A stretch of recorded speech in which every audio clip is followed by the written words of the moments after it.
Good afternoon, everybody. My name is Piotr Mikołajczyk, and I am blockchain developer at Aleph Zero Foundation. In a minute, I will have a pleasure to give a presentation on ultimate testing strategies. Hopefully, during these 40 minutes, you will see some ideas and approaches that will help you feel more comfortable and confident with frame development. This talk is a collaborative effort between Parity and Aleph Zero teams. It was prepared together with Kian Paimani, who is the author and maintainer of main tools that we presented today. The title of this talk might seem a bit enigmatic, so let me clarify the subject right away. We'll be talking about runtime updates. Well, every blockchain requires some way of updating its logic, either for fixing bugs, extending its API, or modifying existing functionalities. Substrate provides us with the sacred feature called for-class runtime updates. The idea is that we keep runtime within blockchain state. When it is time for update, the special governing institution like a council or a pseudo user submits a special transaction which updates this particular storage entry. Starting from the subsequent block, the new logic is applied. This is a pretty straightforward concept, especially when we compare it to other blockchains that usually require some way of hard forking or a significant overhead for synchronizing ceremonies. Nevertheless, runtime updates come with high risk. If an update is carried out improperly, it can cause a tremendous and possibly irrecoverable damage. Therefore, robust testing is more than crucial. But how can we rest assured that our next update is sound and safe? Well, before we move on to localizing problems and discuss possible ways of approaching them, let us set up a common ground and describe the components of our environment. So we assume that we have a live chain running on our production environment and currently it operates with the old runtime, old logic. Locally, we have prepared a new runtime, and our intention is to make the live chain start using the new logic. Let's take a deeper dive into update mechanics. So everything is initialized with the special extrinsic called setCode. It is put into the block at height n, and formally the whole process has begun. However, the most important things are happening in the next block, so let's move on. Every block, not only this particular one, is handled by a special agent called executor. Essentially, executor takes the recent state, the new block and the runtime, and computes the new state. Substrate gives us 4 ways how we can inject runtime to the executor. I have already mentioned the first one. It is keeping runtime logic as a WASM blob within blockchain state. The second one, called native, is basically keeping runtime code baked into Node's Rust binary. But it is going to be abandoned soon, so we can forget about it. And 2 other ways are rather emergency mechanisms, so out of our scope now. So effectively, the executor will inspect the recent state, and it will fetch the updated runtime from there. Once the runtime is found, once the runtime is found, we are ready to go. Almost. Before moving to processing transactions, we need to perform one essential step. It is storage migration. Well, we can think about runtime as a collection of separate modules called pallets. Each pallet governs its own storage space where it keeps all the data it needs, right? However, from time to time, a pallet might add some storage item, remove storage item, whatever, which then requires a migration, data migration, right? So before moving to processing transaction, we need to translate the whole data from the old format to the new one. Once we are done with this, we are ready for processing transactions in this block and, of course, all the next one. At this point, we can ask ourselves which steps, which parts of this process should we be concerned with in the context of runtime update testing. Well, set code submission, storing runtime in the storage, and runtime version resolution are all handled by a universal code which has been already heavily tested in many production environments. Therefore, we should think about it as kind of reliable and, well, we should be fine here. Therefore, we are left with last two steps. And we can translate them into our context as two fundamental questions. Firstly, will the storage migration succeed? And secondly, will our blockchain proceed correctly with the migrated state, the new logic, and incoming transactions? At this point, before we move on, you might ask yourself why we are bothering with testing runtime update. Well, in some sense, if we can test, in some sense, testing runtime update is more general than testing runtime. Therefore, we should be pretty good if we cover these two questions.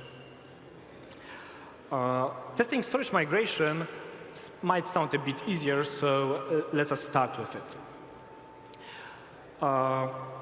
As I have said, runtime is a collection of modules, and each module can declare its own storage migration, like on this diagram. So the natural idea would be to prepare unit tests for every this palette migration separately, and treat the whole suite as a sufficient witness for combined migration correctness. However, there are at least three serious problems that we should discuss here. Firstly, I have simplified things too much. While this diagram is correct, it is actually more complex. So every palette migration might consist, in fact, of a series of mini migration. Why is that? Well, between the old runtime and the new runtime, a single palette might have gone through many updates, and every such update might require another storage update. What is more, a single mini migration might be dependent not on the previous migration of this palette, but also it may be dependent on the other mini migrations from other palettes. So in the end, we might end up with a pretty complex structure between these mini crates. What is the consequence? Well, surely we have to define a proper ordering on this mini migration to pass through runtime, but also we should respect this proper ordering in our tests. Effectively, separate testing of this mini migration might not be enough. A second thing that I'd like to discuss is that storage migration is actually happening in a very, very specific environment. Runtime will build a limited sandbox when it allows this migration to happen. And there, within this sandbox, we will not have access to, for example, block local data. So for example, during migration, we are not aware of the current block hash or current block height. Moreover, this is a moment before any palette hook is called. So for example, we cannot rely that our palette will initialize itself. Right? So again, what is the consequence for testing? We really ought to perform our tests within the same or at least equivalent environment. The third problem, the fourth thing, is volume. Please recall that the storage migration will be called against real data, the state from our live chain. And this data set might be huge, especially when compared to these trivial test cases that we use normally in unit tests. Why does size matter here? Well, one of the things that we really want to ensure before going with migration is that we will fit within a block with our migration, right? Because because if our storage migration requires more time, more capacity than block does, then it is completely a no-go situation. Of course, during tests, we can try to scrape, for example, the most recent state and to some local snapshot and use it in our tests, or artificially generate some data. But, well, it might put us a bit away from this concept of fast, small unit tests. And also, in some cases, it might be infeasible. OK, so there are some problems. But let's recall our goal. We want to ensure that our storage migration will succeed when run on a real data. So what would be the best guarantee of that? A perfect simulation, right? If an ideal dry run succeeds, then we know that, well, the real action should do as well. What do we need for a perfect simulation? Firstly, of course, we need real data, the most recent state from our live chain. Secondly, we need the same configuration, the same environment for our runtime that is present on our remote node. And the third thing is that we need to perform the exact same scenario, the same steps that runtime would do when performing storage migration. Of course, we can enrich the whole procedure with some pre- and post-migration checks, but, well, essentially, these three things is all that we need. For that, for discussing further, we need to familiarize ourselves with one more concept from Substrate. And this concept is called externalities. Well, runtime often works with abstractions. So for example, when a runtime needs to access state storage, for example, read from storage, write to storage, it doesn't directly talk with a database instance. Instead, runtime is kind of embedded into a special environment, an environment that provides host functions. And this environment is called externalities. Depending on the context, we might want to use different implementations of externalities. For example, in production, we want to use this sandbox, this environment that actually instantiates serious instances, RocksDB, real connections, and other stuff, right? However, in testing context, we need to use much more lightweight and faster mocks and counterparts. So for example, instead of using a real database, we'll use in-memory hash map, for example. Substrate gives us also a thin wrapper around text externalities, which is called remote externalities.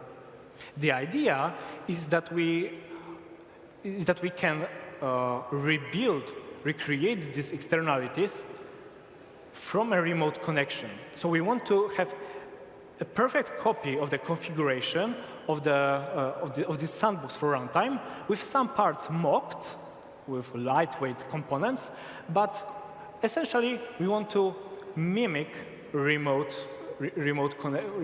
configuration. And remote externalities is exactly the thing that we want for our perfect simulation.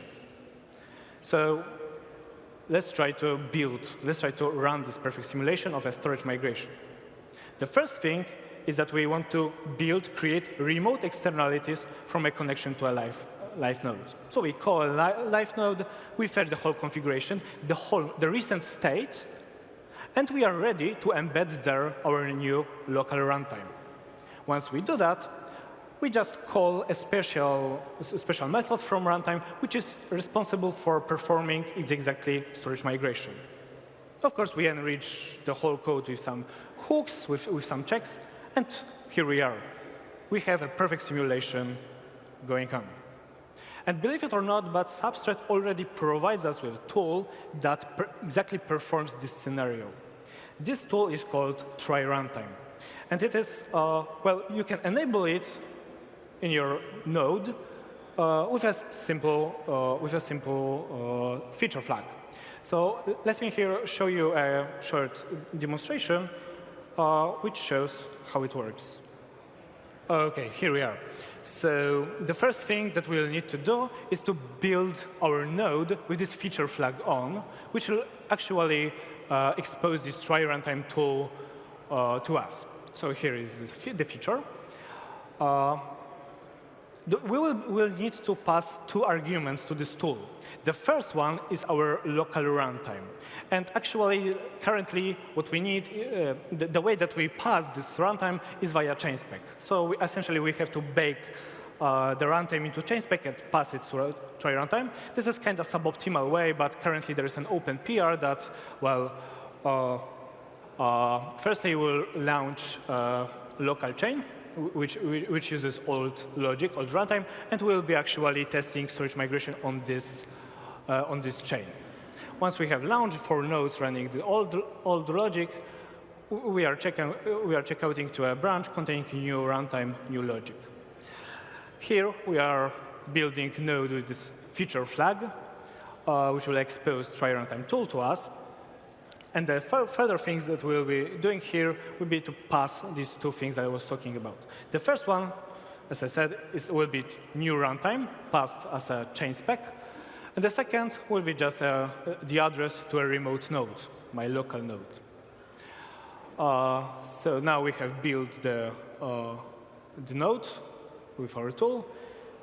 Currently, we're building the chain spec with our current, with the new runtime.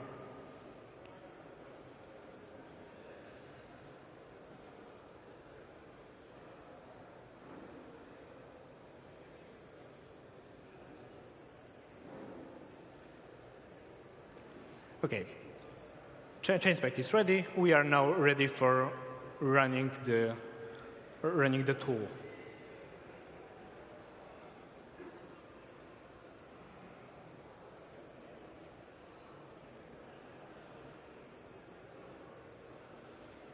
Actually, try runtime, the tool, has 4 subcommands, and the one that we will need actually is called on-runtime upgrade.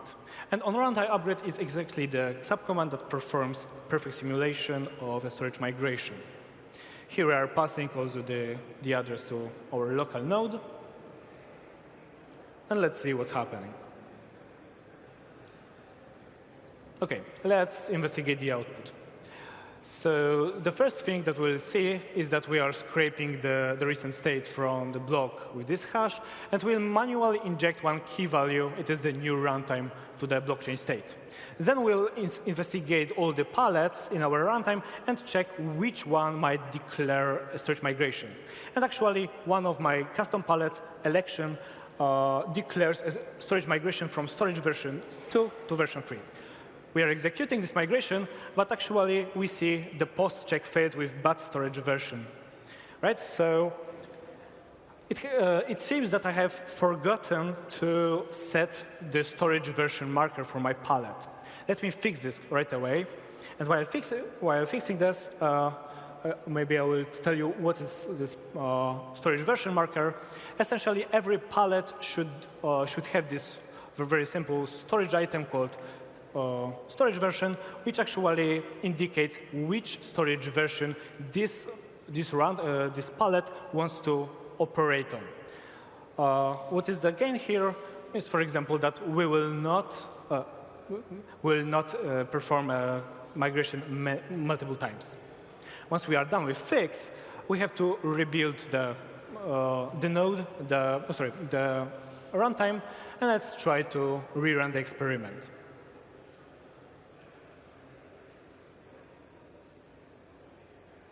OK, here we are. Executed without errors. Compute weight is much less than block capacity, so we are done here. OK, so we have answered the first question. It is, will the storage migration succeed correctly, right? We can perform a perfect simulation, and there is nothing to do much more here, right? So we can move on to the second question. It is testing chain progression. Let me rephrase it. We want to ensure that our chain will proceed correctly with the migrated state, the new runtime, and incoming transaction, incoming traffic. And unfortunately, in general situation, we cannot solve this perfectly. So actually, we will not be able to perform a perfect simulation like we did with storage migration. Instead of pointing why, let us discuss three most common approaches and ideas how to test it. While we'll be discussing these approaches, we'll be also discussing trade-offs which were chosen when going there. So the first and probably the most common one among different projects is that, well, we scrape the recent state from our live chain locally. We convert it to a snapshot, and then we convert it to a Genesis block. And then locally, we are launching a new local chain using this Genesis block, right? So we have all the data, but we are launching a new fresh chain, and then we can locally attack it with any generated traffic and generated transactions and verify how it behaves. Well, it is pretty simple to do. There are already many tools. Even Substrate provides us with some separate fork-off tool. But there is a big problem here. Our data might be corrupted. Why? Because, well, observe that we are losing the whole history. We are just taking the most recent state and pretending that it is the Genesis block, the initial one. However, let's imagine, for example, a simple contract that performs some bookkeeping depending on the current block height. Well, it's almost sure that this contract will be a bit bamboozled when it will be invoked at very low height. Yes, because we are launching the whole chain from height 0. Of course, some session data, session information, and other palette data might also be in a corrupted state. So, well, if we can ignore it, then, well, okay. In some cases, we can ignore it. However, sometimes it might be a no-go. So let's try to improve this approach a bit. So instead of scraping only the state and treating it as a Genesis block, we can instead copy a whole database of a live node from some archivist or validator, right? Once we have this database locally, we can try to launch, again, a local node using this database. So, well, we do not lose history, and we do not lose, we actually not starting chain from height 0. We are actually starting from a height that is consistent with the state. What is the problem here? Well, the problem that we'll face here is much more fundamental, and it is called cryptography. In blockchain, blocks are chained, and they are chained in different ways. And one of these ways is that, simplifying things a bit, previous block contains information who should create and sign the next one. So using this approach that we have just discussed, we'll have problem with block production and block finalization, right? Because we are missing key stores from real validators. And I hope I really don't have to convince you that copying key stores from live validators to your local test environment is not a good idea, right? From security reasons, of course. And, well, in some cases, when we have external validators, it's completely no-go because, well, we do not have an access to such key store. What is the solution here? Well, we might want to ignore or override signature verification. However, this might have further consequences because, well, some palettes, some part of runtime might depend on signature consistency. And, well, if our update relies on updating, for example, election things, staking things, and we do not have keys for validators, for nominators, well, it's pretty useless approach, right? And please notice that this problem with key stores, with keys, was also present for the previous approach. However, well, there are some cases that will be good here. For the third and last approach that I want to discuss, we want to make one assumption. I want to assume for a while that between the old runtime and the new runtime, the block format is preserved. And what I mean by a block format? Well, I want to say that every block that was decodable and valid in one runtime is also decodable and valid with the other one. So the update probably changed some internal mechanism, some inside logic, but the external API, the extrinsic format, is preserved. At least part of updates are of this kind, so it should pretty make sense to consider this case. Once we have this assumption, we can try to make a move into an opposite direction that the two previous approaches did. Previously, we took the data from a remote chain locally, and locally we're launching a new chain, and well, it was everything locally. However, now we can try to create a new node with a new logic and push it to a live chain. What I mean is that, well, firstly, we build a node with the new runtime locally. And then we make it to passively participate in our live production chain. And by passive participation, I mean that this node will just receive blocks, and it will re-execute them with the new runtime. Of course, it can also trigger some checks, but essentially what we'll be doing here is perfect simulation, right? Because we'll be running node with the new logic on the real data, on the real traffic. And continuously we'll be monitoring it. So under this assumption, under the assumption of block format, we are, well, again, we are able to perform a perfect simulation and treat the problem as solved. And here, let me also show you a demonstration which shows that try runtime, again, this tool, try runtime, also has this capability of performing storage migration of, performing a perfect simulation of chain progression.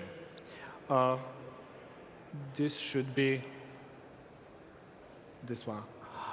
So I have already started local chain with the old logic, and we'll try to passively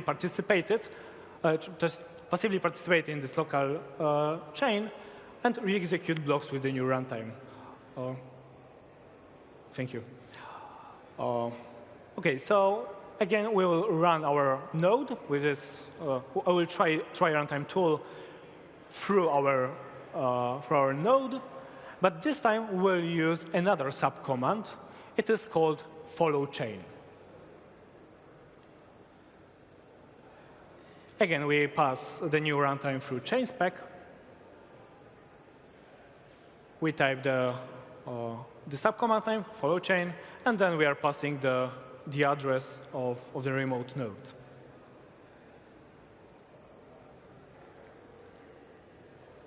And here we see that every second we receive a new block, we execute it, and see that every check is satisfied and everything is valid.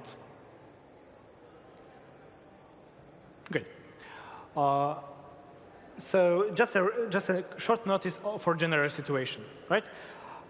If we do not have this assumption of block format, so the block format is actually changed, please observe that, well, we cannot reuse the real traffic, real data, because we might not be able to decode it, to interpret it. So there are usually two ways of approaching this problem in this general situation. The first one is that we just drop the real traffic, real data, and use some fuzzer or artificial traffic generator and, well, use the artificial data. The second approach is that we introduce a small translation gadget on top of this follow chain. This gadget behaves as a compatibility layer. It just takes a blue block in the old format and translates it, tries to translate every extrinsic to the new format, and then it passes this translated block to our new node. It is highly possible that this translation gadget will soon be the work, it will be in progress, but now it's only a proposition and a concept. At the end of this presentation, I would like to gather most significant tools and approaches that you should be equipped with. And the important thing is that every one of them is applicable not only to runtime update testing, but also for testing runtime in general. So let's start with old good unit and end-to-end component integrity test, you name it. These are probably the most basic checks that you normally start with. Never too much, always good to have. Try runtime. We have just seen this marvelous tool. It can run a perfect simulation of your storage migration. It can follow your chain with triggering checks on fly. It also can re-execute a block from a past with your custom runtime. And here, let me share a short story. This summer, we have observed a pretty strange behavior on our testnet.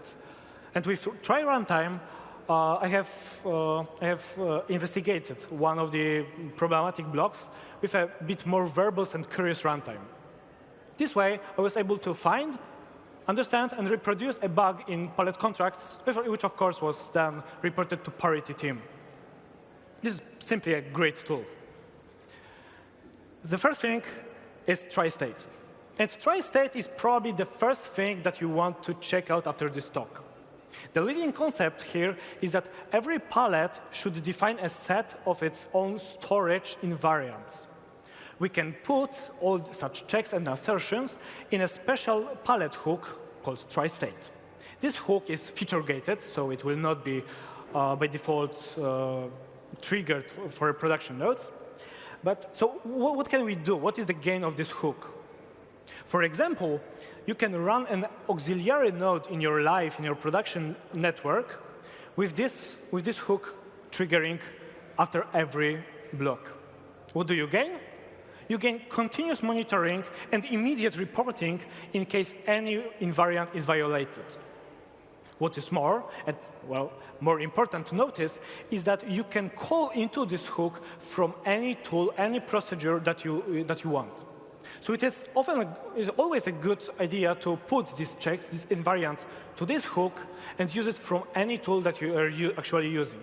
And worth noticing is that try runtime, by default, in every subcommand, calls into this hook. Composite semi-private storage types. This is rather a design-related principle. So avoid leaking logic and semantics outside your storage types. The better you encapsulate the logic within these types, the easier it will be to use and maintain. Defensive traits. Substrate gives us some support for defensive programming in runtime. Please use it. Well, don't let your own runtime surprise you. It's a shame. Hooked storage items. This is rather a concept in progress, hopefully available soon. The idea is that we enrich classic standard storage types with hooks on their update operations. So for example, a hooked map will enable you to write some checks, some integrity assertions after it is updated. So for example, after an item is added to your collection, you can run a check, some integrity check, and assert yourself that everything is fine. Fuzzing and artificial traffic generation. We have already spotted at least one place where it is useful. And well, it is always a good idea to, once you are done with developing your new runtime, you can, you can try to examine its behavior in a fully controlled environment with a fully controlled data, right? So please check how your runtime behaves with edge cases, flooding, expected traffic level, rubbish data, and more other scenarios. One notice here is that most of these things are also a good idea to incorporate in your CI/CD pipelines, right? So for example, a good example of such check is, for example, try runtime follow chain. So every time you commit something to your runtime, you create a new version, you can run this follow chain procedure for 1 day or some hours and assert that this temporary, the most recent version of your runtime currently is able to handle the real traffic that is happening in real time. So to conclude this talk briefly, firstly, go and try your runtime. Go and try your state. And then return with your feedback. We, Parity and external contributors, are really keen on hearing about your experiences and use cases so that we can implement further improvements and provide this best support that we can. Yet another way of building a strong and collaborative Substrate community. Yeah.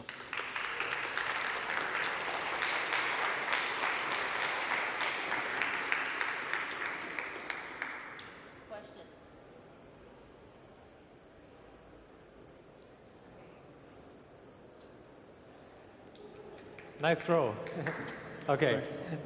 Given all these tools, what are your biggest pain points when it comes to runtime migrations? Sorry, can you standing behind? Can you repeat? What are your biggest pain points when it comes to runtime migrations, even with all these features? Sorry, pain points? Pain points, yeah. Like. Well, the biggest pain point, I think, is that actually this block format changes, right? Because then you do not have any data, any real data that actually you can check against. Yeah? So we are moving the hardness to reliable data generation, and well, there is no current fuzzer or artificial traffic maker that is reliable enough. So I guess it is the hardest point at the moment, right? But well, one of the things that is probably missing on this diagram is that you should keep an eye on other projects and their public toolboxes, because often you might find that are very useful and they are filling this gap that we actually have. So. To my knowledge, worth noticing are for sure Fudge from Centrifuge, which should be talked somewhere here, Chopsticks from Akala, Uptest from Rust Syndicate, and Traffic Maker from Aleph 0 team, which we're working on this spring.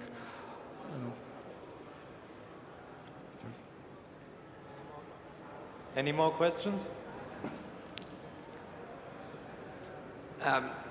You partly answered this with your last comment, but a lot of what you talked about, I couldn't find a lot of information about online. What's our best resource for sort of all the testing functionality? Sorry, once again? What's our best online resource to sort of find more about all the testing functionality? Online resources for finding more out about online. online resources. OK, online resources. So the first thing that you want to Google is probably Substrate try runtime. And one of the first matches will be a tutorial from Substrate on this tool. Also, Kian Paimani, who is the co-author of this talk, had a wonderful seminar from 1 year ago, a Substrate seminar, on exactly try runtime and externalities. These are probably the best entry points for these things.